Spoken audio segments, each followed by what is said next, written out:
لا جرم یقیناً ان اللہ یعلم ما یسرون، بے شک اللہ تعالی جانتا ہے جو وہ چھپاتے ہیں، وما یعلنون، اور جو وہ ظاہر کرتے ہیں اسے بھی اللہ تعالی جانتا ہے۔ انہ لا یحب المستکبرین، بے شک اللہ تعالی تکبر کرنے والوں کو پسند نہیں کرتا۔ تکبر کی کئی قسمیں ہیں۔ جو شخص کافر ہے چاہے وہ کتنی ہی عاجزی سے پیش آئے لیکن وہ متکبر ہے، کیونکہ عاجزی حقیقی ہوتی تو اللہ کی جناب میں وہ جھک جاتا اور نافرمانی نہ کرتا۔ اسی طرح جو ظالم ہے وہ بھی متکبر ہے، اسی طرح جو گناہوں پر ضد کرنے والا ہے وہ بھی متکبر ہے۔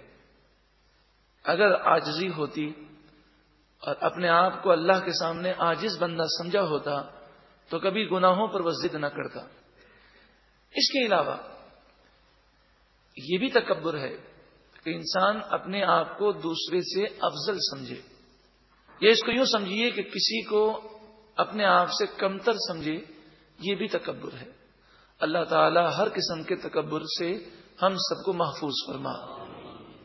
یہاں تک کہ مفسرین محدثین فرماتے ہیں کہ کوئی شخص نمازی ہو، پرہیزگار ہو، اور اس کے سامنے کوئی گناہگار شخص آ جائے، یہاں تک کہ کوئی ہیروئنچی ہو، چرسی ہو، بھنگ پینے والا ہے، گناہگار ہے، سیاہ کار ہے، تو اس موقع پر بھی اپنے آپ کو اس سے افضل سمجھنا اور اس کو حقیر سمجھنا، اسے علماء نے تکبر قرار دیا۔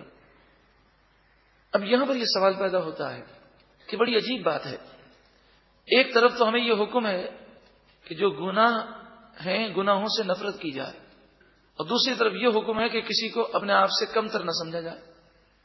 تو مفسرین نے اس کا یہ جواب دیا، فرمایا نفرت گناہوں سے ہوگی، اس کی ذات سے نہیں ہوگی۔ پھر یہ سوال پیدا ہوا کہ گناہوں سے نفرت ہو ذات سے نفرت نہ ہو، یہ کیسے ہو سکتا ہے؟ تو اس کی مثال وہ یہ دیتے ہیں کہ کوئی حسین جمیل شخص ہو، بہت ہی خوبصورت ہو، یوں سمجھیے کہ بادشاہ کا شہزادہ ہے، جس سے رایا بڑی محبت کرتی ہے، وہ کیچڑ میں گر جائے اور سر سے پاؤں تک وہ گندا ہو جائے۔ مفسرین یہ سوال کرتے ہیں کہ بتائیے کہ آپ کو کیچڑ سے نفرت ہوگی کہ اس شہزادے سے نفرت ہوگی؟ تو شہزادہ تو شہزادہ ہے، اس کی ذات سے نفرت نہیں ہے، بلکہ اس وقت ہم اپنے ناک جو بند کر رہے ہیں اس بدبو سے کر رہے ہیں جو بدبو اس کی جسم پر لگی ہے۔